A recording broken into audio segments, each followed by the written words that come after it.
So, one subject that I just find absolutely fascinating is the subject on anxiety.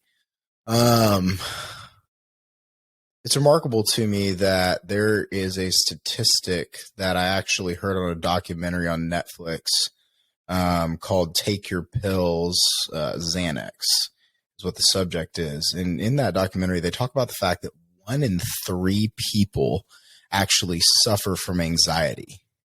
And, anxiety basically looks like where you're going through life and you have these overwhelming emotions to where it can be so overwhelming that it's debilitating.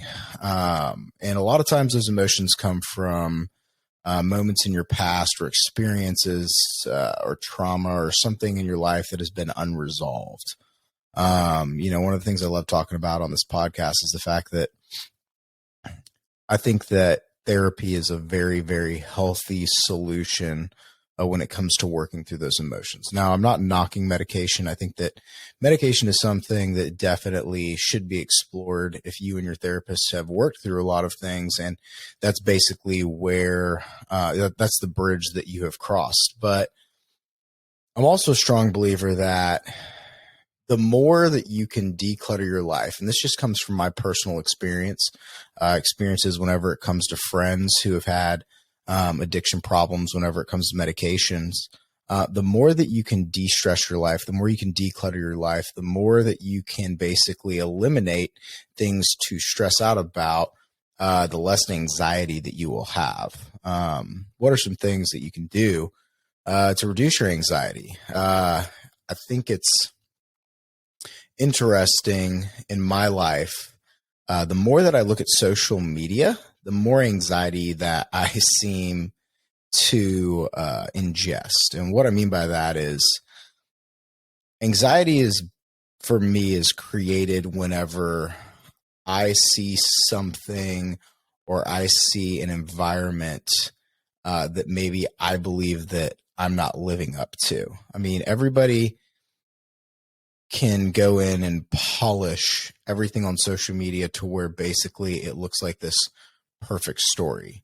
And I think that the more that we can kind of distance ourselves from that fake reality, or like the conception that life should be this perfectly polished gem where we're always going on these exciting adventures, we're always going and living these exciting lives, I think the more that we can actually get honest with each other and admit the fact that life's not always perfectly glamorous, the more that we can reduce the amount of anxiety in our life. I think dropping that social media down to a minimum. I mean, I don't think there's anything wrong with sharing stories with people and keeping people updated in your life. But if you feel like every post that you have to make, or every moment that you live day to day has to be this polished perfection, I mean, that alone is going to bring a tremendous amount of anxiety in your life, because none of us are perfect. And the sooner that, we can figure out that we're not perfect and we can accept those imperfections, the better. I think another great tool that a lot of us don't use is just being honest with our friends. If you cannot be honest with the closest people to you, then those people aren't that close to you. If you're concerned that sharing things that are going on in your life, anxieties that are going on in your life, if you're scared that sharing those things with the people that are closest to you is going to turn them off or make it to where they're not going to hang out with you, then you are absolutely hanging out with the wrong people. I've got a small group of friends, and I'm just someone that naturally has never met a stranger. I get along with everybody, but as I've gone through life, and as I've grown, I mean, in my younger years, I'm only 34, so, take that for what it's worth. But I feel especially in my 20s, whenever I worked in the club business, I was always trying to put on this perception of everything was great. I'll never forget. I used to, whenever I would work in the club, I mean, I wouldn't tell people that I owned the place, but I would have this air about me. And the more that I had that air about me, the more that I had to keep that persona up, which was a fake persona, and the more anxiety I had, because whenever I wasn't around those people, whenever I wasn't doing these grand things and making everything look like it's great. Like I'm, making a bunch of money. Life's great. I'm the life of the party.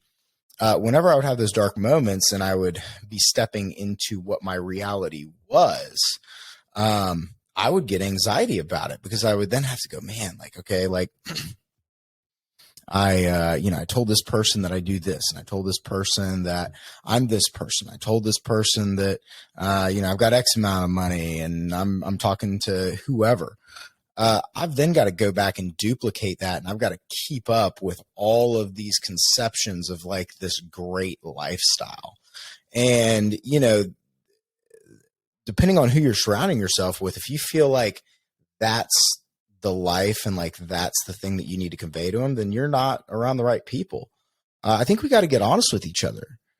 I think that in society, we push each other to basically be these robots. We push each other to where it's like, your best friend comes to you and goes, oh man, like you feel like you can't open up to people. I mean, like we're more likely to get into an argument sitting on our cell phone and typing in a message to our significant other across the room than we are to literally go and have a constructive conversation about it, because we don't want to have that human interaction because we feel like if we did, then we would be less than. And so I think like talking to your friends, talking to your family, making sure that you have an open line of transparency is a massive deal whenever it comes to dealing with anxiety, because ultimately, like, you have to talk through these feelings. And I think that it's important, especially whenever it comes to like the 5 to 10 most influential people around you that you hang out with the most, you have to be able to be transparent and open with them and let them know what you're going on.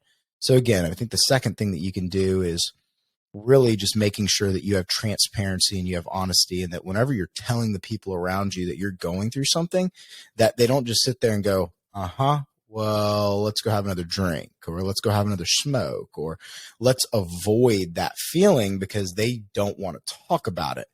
If they're your real friends, they'll sit there, they'll make eye contact with you, they'll listen, they'll receive your emotion, and they'll actually want to work with you because they know that something is bothering you.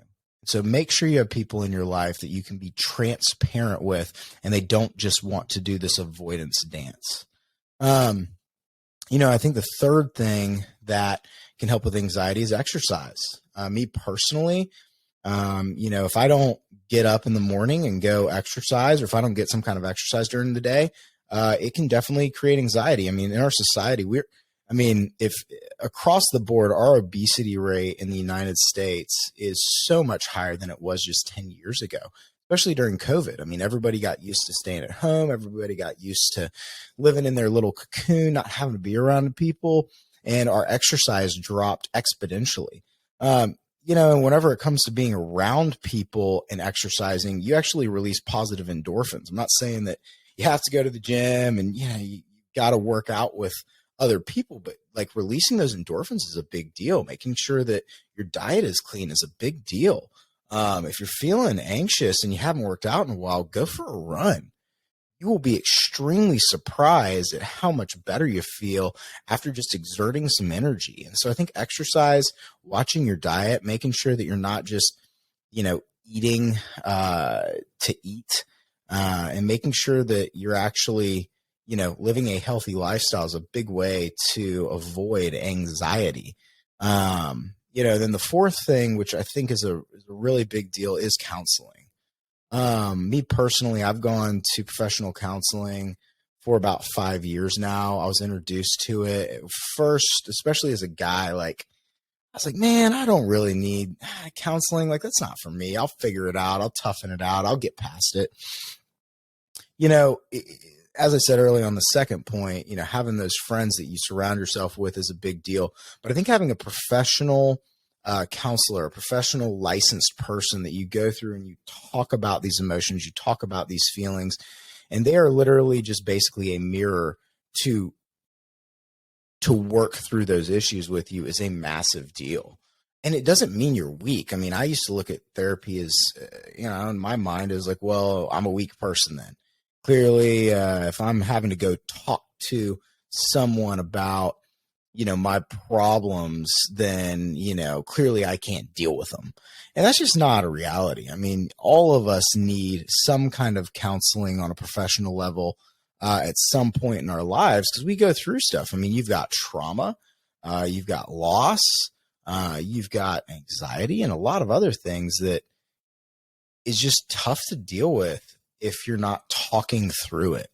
And I think that because we have so many distractions in our lives, it's really easy for us to just avoid ever having to actually talk through those emotions.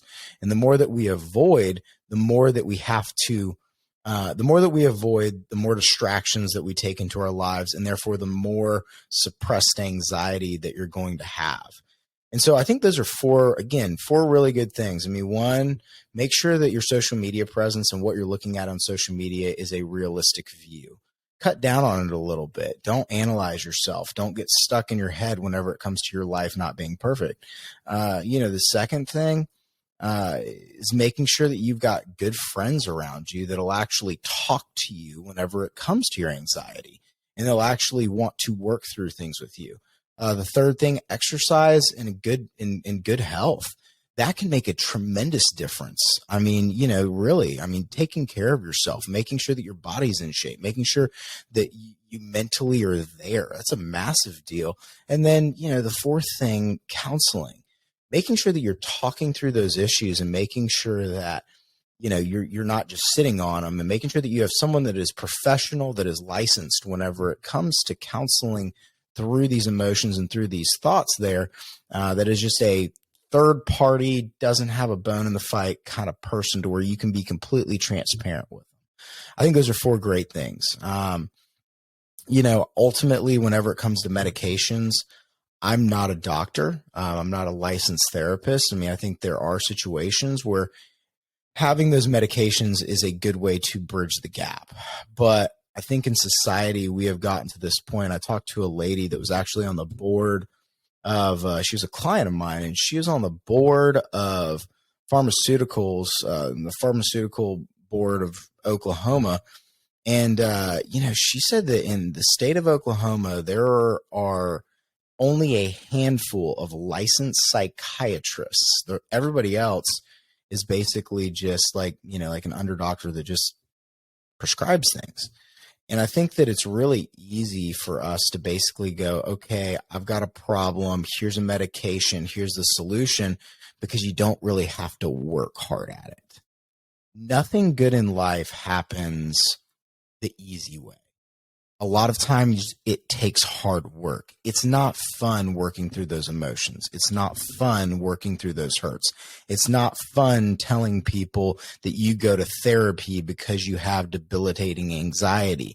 It's not fun to tell people that your life is not perfectly glamorous. It's not fun to tell people that you're going through hurt, that you're going through depressions, that you're having these thoughts that are debilitating. It's not fun to convey that to other people, but it is healthy, because the more you're honest with yourself, the more you'll be honest with others.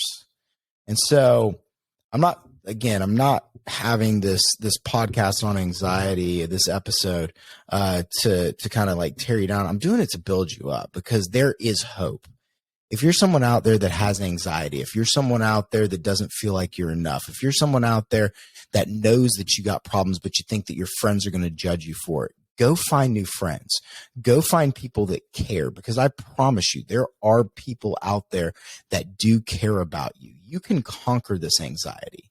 And then, clearly, if you listen to my podcast, you know that I have a strong faith whenever it comes to God, and Jesus. And I mean, ultimately, like, your value, who you are as a person, is so much greater than whatever you get anxious about, whether it be that flight, whether it be driving your car, whether it be whether or not your clothes are right, whether it be whether or not you have enough money, whether or not be you don't know if you're going to have the right thing to say. Whatever your anxious tick is, whatever your anxiety is that is building up, I can promise you that God views you equally, and that He can absolutely relieve your anxiety if you look to him, and if you accept the fact that you are not perfect and that he can work through all of those imperfections to help alleviate and pull that burden off you, because that's ultimately what we're all doing, right?